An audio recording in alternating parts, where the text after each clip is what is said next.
Hello everyone, in this video I will show you how to send cryptocurrency from Binance to another wallet on phone. Basically it's pretty easy, just follow the steps I do to not any mistakes. So all we need is open Binance and go to wallets, spot and select a coin, for example Near Protocol. Then click withdraw and choose first method crypto network. Next a page opens where you need to specify the address for the transfer. Go to the wallet you want to transfer to, for example Trust Wallet, search a coin near, select and click receive. We have a QR code and an address to receive.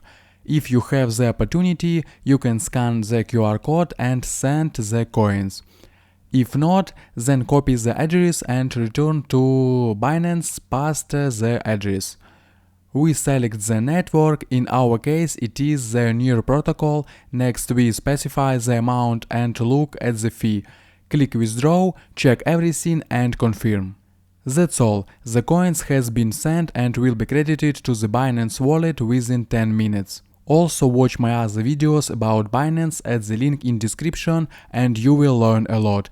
I hope guys this tutorial made your life a little bit easy and you like this video. Subscribe to my channel and write your comment. Goodbye, have a nice day.